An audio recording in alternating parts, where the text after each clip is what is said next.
Bapak Ibu Saudara yang dikasihi Tuhan, kita mempunyai banyak pengalaman tentang hidup yang berada dalam situasi yang sulit. Kalau kita bersaksi, kita punya kesaksian situasi yang sulit itu, keadaan yang sulit itu. Kalau kita mau menyaksikan, video-videonya banyak sekali. Kesulitan dalam kehidupan bisa datang akibat bencana alam, seperti tsunami, seperti banjir bandang, seperti kebakaran. Orang-orang yang rumahnya terbakar itu pastilah mengalami kesulitan. Tapi bisa juga datang dari penyakit. Tiba-tiba dokter mengatakan ada sakit ini, sakit itu, bahkan ada yang sampai divonis kena kanker stadium 4, usianya tidak lama lagi. Itu adalah keadaan sulit. Atau juga bisa karena difitnah orang, dimusuhi orang. Kita bisa mengalami keadaan yang sulit. Atau kehilangan pekerjaan. Nah, semua ini saya sebut dengan istilah dunia yang gemuruh. Dunia yang membuat kita mengalami kesulitan. Dunia yang membuat kita mengalami dalam kesukaran. Nah, bagaimana kita menyikapi kehidupan di tengah-tengah dunia yang gemuruh ini? Firman Tuhan berkata supaya kita tetap tenang. Kita harus tenang menghadapi dunia yang gemuruh. Sebab kalau kita ikut gemuruh, maka hidup kita akan terbawa arus dan kita lenyap. Nah, bagaimana supaya kita bisa tetap tenang di tengah-tengah dunia yang gemuruh? Tuhan mengajarkan kepada kita melalui firman-Nya. Mari kita kembali buka Mazmur 62. Di dalam Mazmur ini, melalui pengalaman kehidupan Raja Daud, Tuhan mengajarkan kepada kita, walaupun kehidupan kita penuh dengan dunia yang gemuruh, kita bisa tetap tenang. Nah, Bapak Ibu, kalau kita mau melihat firman Tuhan ini, maka kita akan melihat bagaimana Daud berada di dalam dunia yang gemuruh, dalam kehidupan yang penuh dengan kekacauan, penuh dengan pergumulan yang berat. Karena di dalam ayat 4 dia berkata seperti ini, berapa lamakah kamu hendak menyerbu seseorang, hendak meremukkan dia, hai kamu sekalian, seperti terhadap dinding yang miring, terhadap tembok yang hendak roboh. Jadi dia mengungkapkan di sini bahwa dia berada dalam sebuah pergumulan yang hebat, karena ada orang-orang yang hendak menyerbu dia, hendak meremukkan dia. Ayat 5 berkata, mereka hanya bermaksud menghempaskan dia dari kedudukannya yang tinggi. Jadi Daud berkata, saya ada di tengah-tengah pergumulan yang berat, karena ada orang-orang yang bermaksud untuk menghancurkan saya, menghempaskan saya, menarik saya dari tempat yang tinggi, lalu membanting ke lantai yang paling rendah. Oh Bapak Ibu, ini suatu situasi yang sangat berat. Orang-orang ini menjadi lebih berat lagi adalah karena mereka sahabat-sahabatnya yang bermuka dua. Perhatikan di dalam ayat 5. Mereka suka kepada dusta. Dengan mulutnya mereka memberkati, tetapi dalam hatinya mereka mengutuki sel. Bapak Ibu yang dikasihi Tuhan, bagaimana rasanya kalau kita berada di dalam kumpulan orang-orang, kalau kita ngobrol dengan dia, bahasanya manis, cakapnya manis, semuanya baik, memberkati. Tetapi hati mereka penuh dengan kemarahan, penuh dengan kedengkian, bahkan penuh dengan apa? Kutukan. Wah, saya kira itu berat sekali. Daud mengalami itu. Dia berada di tengah-tengah orang yang sepertinya sahabatnya, tetapi sebenarnya sedang memusuhi dia, sedang menghendaki, merencanakan untuk menghancurkan dia. Tetapi pergumulan Daud bukan saja karena ada orang yang hendak menghancurkan dia, tapi dia menyebutkan posisi dirinya, keadaan dirinya dengan dua contoh ini. Yang pertama dia berkata, berapa lamakah kamu hendak menyerbu seseorang, hendak merumuhkan dia, hai kamu sekalian, seperti terhadap dinding yang miring. Coba, Bapak, Ibu, Saudara, sahabat yang di Facebook, yang sama-sama beribadah, apa yang membuat sebuah dinding itu miring? Biasanya sebuah dinding itu miring atau rumah itu dindingnya miring karena pondasinya bermasalah. Itu menunjukkan bahwa dinding itu tidak punya kekuatan untuk berdiri tegak. Dinding yang miring itu kalau didorong akan roboh. Lalu yang kedua, dia membandingkan keadaan dirinya dan berkata, terhadap tembok yang hendak roboh. Di komplek di mana kami tinggal, beberapa waktu yang lalu, ada tembok yang memagar sebidang tanah. Itu tanah cukup luas, dan ada tembok yang tinggi. Tapi ada sebagian tembok itu sudah miring, mau roboh. Lalu pemilik tanah mengambil kayu untuk menahan tembok yang mau roboh itu. Jadi dengan mengungkapkan keadaannya dengan berkata, seperti dinding yang miring dan tembok yang hendak roboh, Daud berkata, saya berada dalam posisi dan situasi keadaan tidak berdaya. Saya tidak mampu untuk tegak berdiri. Saya tidak mampu untuk membela diri saya. Saya tidak mampu untuk membuat hidup saya kokoh tanpa masalah. Bapak Ibu yang dikasih Tuhan, seharusnya dalam situasi seperti itu, Daud itu gelisah. Daud itu menjadi stres. Daud itu menjadi frustrasi. Tetapi dalam firman Tuhan ini, dia berkata, aku tenang. Dia bisa tetap tenang walaupun ada sekelompok orang yang bermuka baik di hadapannya, tetapi sebenarnya hendak mengutuki dia, menghancurkan dia, menghempaskan dia, dan dia sendiri tidak mampu untuk membela diri. Mengapa dia bisa tenang? Firman Tuhan ini berkata kepada kita, yang pertama, yang membuat Daud bisa tenang adalah dikatakan dalam ayat 2. Hanya dekat Allah saja aku tenang. Bapak Ibu yang dikasih Tuhan, penekanannya di sini adalah Daud bisa tenang di tengah-tengah sekelompok orang yang hendak memangsa dia, di tengah-tengah situasinya bagaikan dinding yang miring, tembok yang mau roboh, adalah karena dia berkata, saya mendekat kepada Tuhan, saya ada dekat dengan Tuhan. Bapak Ibu yang dikasih Tuhan, ini sebuah pelajaran yang penting.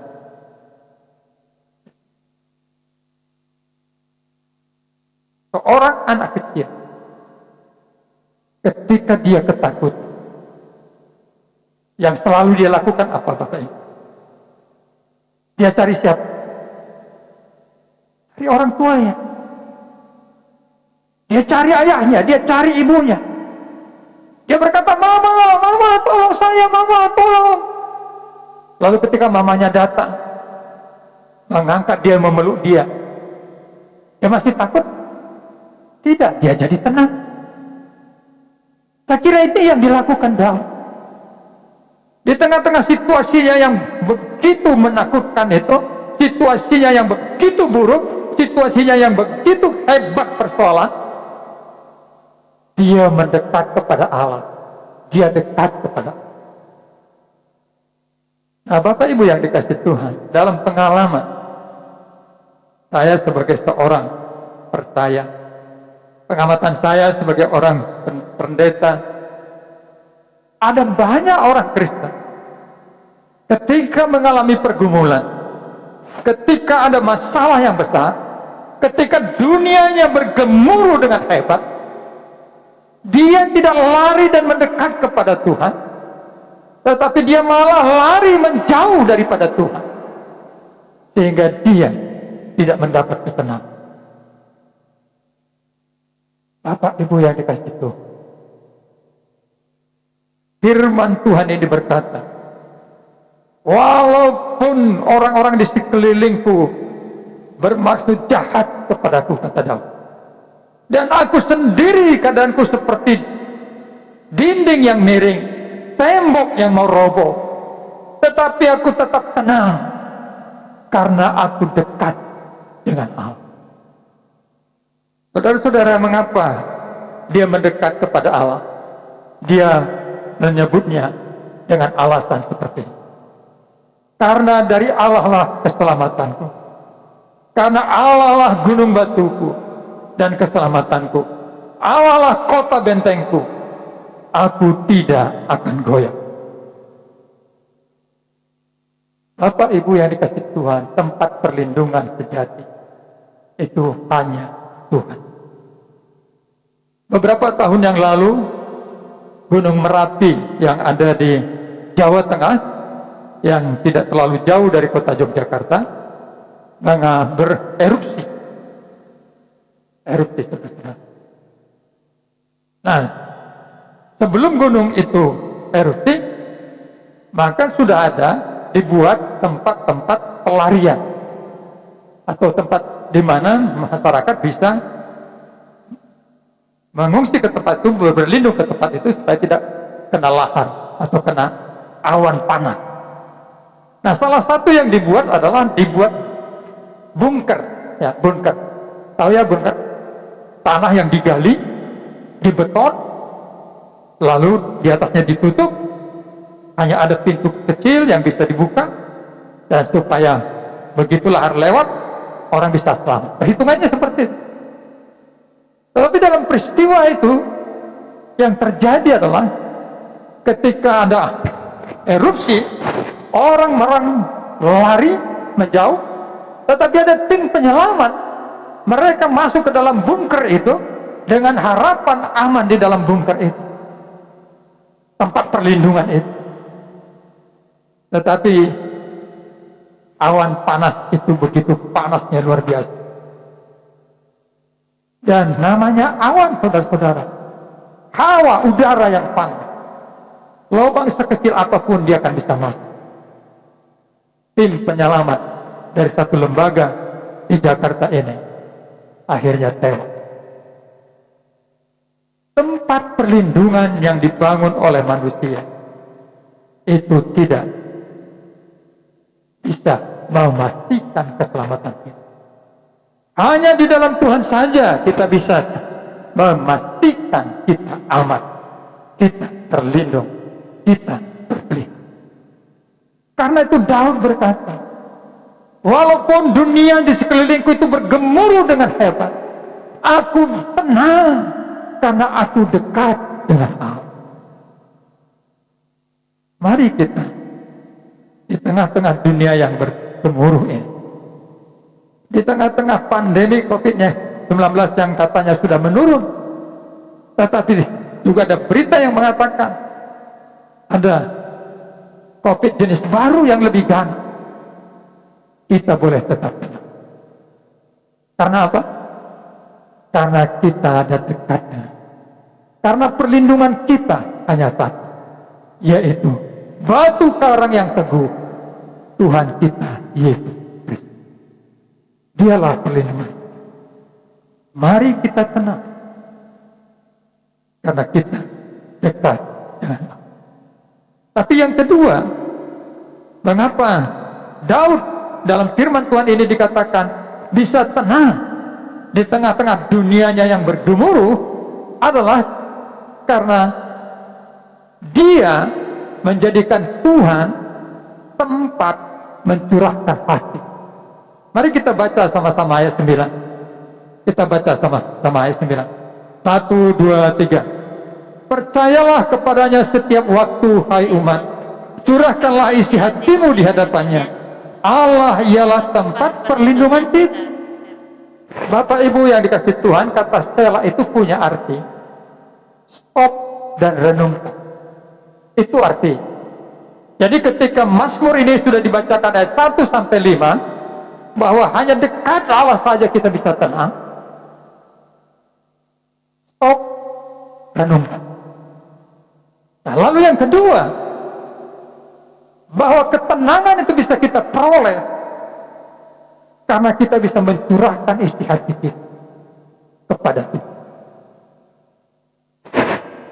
Situasi yang paling berat di saat kita mengalami sebuah pergumulan adalah pergumulan hati kita. Hidup yang penuh dengan pergumulan menjadi semakin berat kalau tidak ada orang yang bisa kita percaya untuk kita curahkan, untuk kita menceritakan hati kita, menceritakan perasaan kita. Jadi kita gumuli terus. Menurut para ahli psikolog, mengapa orang sampai mengambil tindakan bunuh diri? Karena dia tidak punya orang yang dia bisa percaya untuk menceritakan persoalan hidupnya. Dia malu untuk menceritakan kesalahan dan pelanggarannya. Dia malu dan tidak tahu kepada siapa harus menceritakan akan masalahnya yang begitu berat. Sehingga dia berpikir hidupnya hanya sendirian, tidak ada yang peduli kepada dirinya. Lalu dia mengambil keputusan mengakhiri hidup. Bapak Ibu yang dikasih Tuhan, firman Tuhan ini berkata, percayalah kepadanya setiap waktu, hai umat, curahkanlah isi hatimu di hadapannya. Allah ialah tempat perlindungan. Salah satu ciri khas daripada kitab Mazmur adalah bahwa kitab Mazmur ini berbicara tentang curahan hati umatnya kepada Tuhan. Bapak Ibu yang dikasih Tuhan, para ahli mengatakan salah satu kebutuhan terbesar di dunia modern sekarang ini adalah sahabat yang bisa dipercaya untuk memegang rahasia kita, untuk memegang apa yang kita ceritakan kepada. Tapi itu tidak mudah. Tidak mudah untuk cerita pada orang lain. Tidak mudah mempercayai orang lain apa yang menjadi persoalan hati kita. Karena itu Tuhan berkata, percayalah kepadanya setiap waktu, hai umat, curahkanlah isi hatimu di hadapannya. Allah ialah tempat perlindungan. Bapak Ibu yang dikasih Tuhan, itu tidak berarti saya berkata jangan curhat sama ibu gembala, jangan curhat sama bapak gembala, jangan curhat kepada suami, jangan curhat kepada istri. Bukan itu maksud saya. Kita boleh curhat, tetapi tidak ada jaminan bahwa orang yang kita ceritakan isi hati kita itu sungguh akan menyimpan dengan kuat apa yang kita ceritakan. Saya selalu ingatkan kepada ibu gembala, salah satu etika hukum daripada seorang konselor adalah kalau ada seorang yang konseling kepada ibu gembala, dia tidak boleh cerita kepada siapapun, termasuk kepada saya. Itu peraturannya. Begitu juga saya, kalau ada orang cerita kepada saya tentang masalah-masalahnya, lalu saya dengarkan, saya tidak boleh cerita kepada ibu gembala. Nah, Bapak Ibu, kadang-kadang ada orang salah paham. Dia bilang, Pak, kan saya sudah cerita sama ibu. Masa Bapak nggak tahu? Saya nggak tahu. Karena Bapak atau Ibu ceritanya sama Ibu Gembala. Kita punya peraturan, apa yang diceritakan pada Ibu Gembala tidak boleh cerita ke saya. Kenapa Bapak Ibu? Karena apa yang diceritakannya kepada saya bisa salah paham. Jadi itu adalah bahwa dia percaya kepada Ibu Gembala, maka ibu gembala harus pegang kepercayaan itu, tidak boleh cerita kepada yang lain. Tuhan adalah Tuhan yang bisa dipercaya. Jika dikatakan percayalah kepadanya setiap waktu, hai umat. Kita harus percaya kepada Tuhan bukan hanya pada waktu kita diberkati, pada waktu kita sehat, pada waktu tidak ada masalah kita percaya kepada Tuhan. Tetapi di tengah-tengah bagaimana hidup kita ada di dunia yang bergelora, kita harus percaya juga kepadanya dan kita ceritakan, kita buka isi hati kita. Apa yang menjadi kerinduan kita, apa yang menjadi tangisan kita, apa yang menjadi pergumulan hidup kita, kita serukan kepada Tuhan. Dia Tuhan yang bisa dipercaya. Kalau kita sudah curhat, itu sebenarnya 75% masalah kita sudah selesai. Makanya dalam di pendidikan konseling itu, teorinya seorang konselor itu tidak banyak ngomong. Seorang konselor itu hanya berkata, oh begitu ya, silakan. Apakah ibu merasa itu menyakitkan? Oh iya menyakitkan, silakan. Dia hanya mendengar. Jadi kalau 1 jam ngobrol itu, ini konselor yang baik, 1 jam ngobrol itu, dia mungkin hanya ngomong 15 menit, 45 menit yang ngomong itu, konsili yang cerita, yang curhat. Tapi kalau sempat terbalik, ya datang saya umpamanya mau curhat nih sama satu Pak Pendeta senior umpamanya. Pak, saya lagi bergumulan nih dengan gereja saya ada masalah begini. Lalu dibilang, oh kau nggak tahu, saya dulu begini, selalu begini. Ya, 1 jam ngobrol, dia 45 menit, saya 15 menit. Itu namanya bukan konseling. Dia yang konseling sama saya jadinya. Ya. Konseling itu tingkat kota. Konseling itu mendengarkan, terbuka. Nah Tuhan mendengarkan ceritaan kita, Tuhan mendengarkan seruan kita. Kenapa saya cerita tentang konseling ini? Karena konseling itu tidak hanya seorang pendeta, Bapak Ibu juga konseling loh. Ketika Marsha curhat sama Ibu Dian, itu lagi konseling itu namanya. Bayangkan Marsha lagi cerita nih bahwa dia di sekolah, ini contoh umpamanya ya, tapi tidak benar kan? Dia lagi diajak sama temannya. Nah, tapi malah mamanya bilang, makanya kamu jangan begitu, kamu jangan begitu, kamu jangan begitu. Marsianya jadi stres kan? Sudah diajak temannya, sekarang dimarahin sama mamanya. Nah, harusnya kan didengar. Nah, masalahnya kenapa? Cerita kamu. Jadi hidup konseling itu tidak hanya antara pendeta dan jemaat. Di keluarga ada konseling. Di dalam berteman ada konseling. Jo ini kan pasti punya teman. Teman bermain, sepak bola. Bisa aja temannya Jo bilang begini, wah tadi papaku nggak bilang nggak boleh main sepak bola loh. Jo bilang, kenapa? Coba kamu cerita. Nah, dia cerita. Nah, itu sudah terjadi konseling namanya.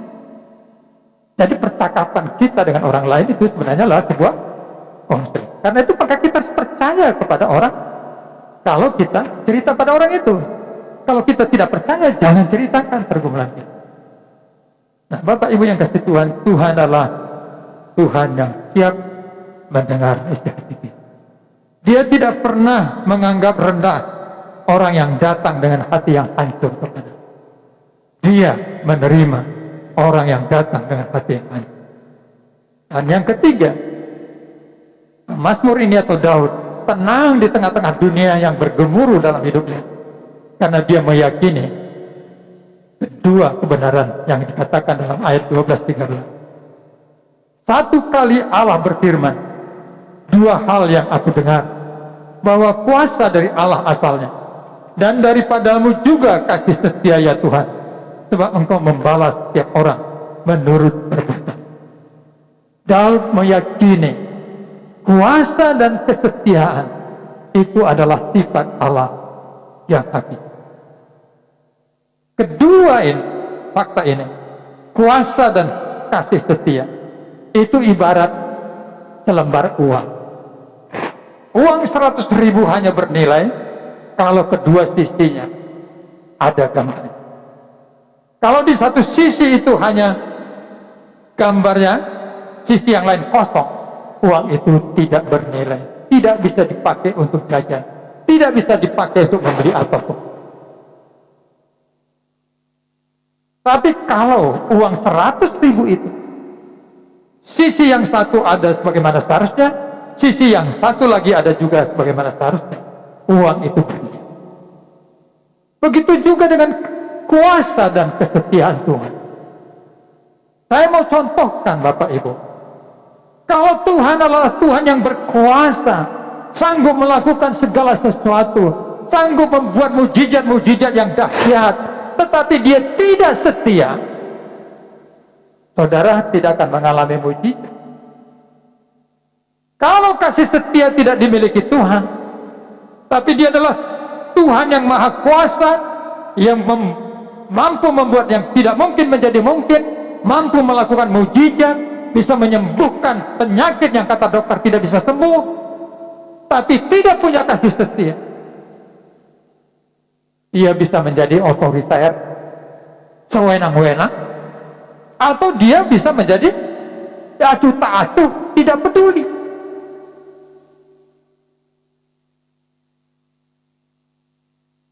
Tapi kalau hanya kasih setia yang punya, Allah itu punya kasih setia, belas kasihannya berlimpah, dia begitu baik kepada manusia, sebesar apapun kesalahan manusia, pengampunan terus dia berikan, tapi tidak punya kuasa.